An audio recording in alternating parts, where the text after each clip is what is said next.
বিশ্বের বহু দেশে ইরানি ড্রোন কেনার ব্যাপারে আগ্রহী হয়ে উঠেছে বলে জানিয়েছেন ইরানের বিমান বাহিনীর commander brigadier general Hamid Vahidi. তিনি জানান, এসব ড্রোন ইরানের বিজ্ঞানী ও সামরিক বিশেষজ্ঞরা অভ্যন্তরীণ প্রযুক্তিতে তৈরি করেছেন।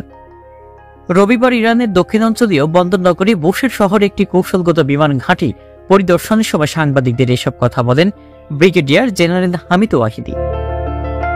তিনি বলেন, ইরানের সশস্ত্র বাহিনীর বিভিন্ন শাখার সাথে তাল মিলিয়ে ইরানের বিমান বাহিনী বিভিন্ন ধরন ও পাল্লার ড্রোন তৈরি করেছে। এইসব ড্রোন কেনার জন্যই বিশ্বের বহু দেশ আগ্রহী হয়ে উঠেছে। জেনারেল হামিদ ওয়াহিদি বিশেষ গুরুত্ব দিয়ে বলেন, 1979 সালে ইসলামী বিপ্লব সফল হওয়ার পর ইরানের সামরিক শিল্পগুলো দারুণভাবে উন্নতি লাভ করেছে।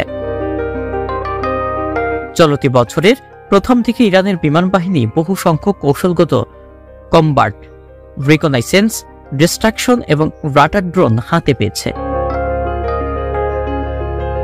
মার্কিন নেতৃত্বাধীন পশ্চিমা দেশগুলোর নিষেধাজ্ঞা সত্ত্বেও ইরানের সামরিক বাহিনী এবং প্রতিরক্ষা শিল্প প্রতিষ্ঠানগুলো এসব কৌশলগত সামরিক সরঞ্জাম তৈরি করতে সক্ষম হয়েছে। এরই মধ্যে অনাবিল 4 এবং অনাবিল 5 বিশেষ স্থান অধিকার করে রেখেছে, যা নজরদারি, গোয়েন্দাবৃত্তি, ইলেকট্রনিক ওয়ারফেয়ার এবং শত্রুর অবস্থানে হামলা ও সিগন্যাল ডাটা সংগ্রহ করতে সক্ষম।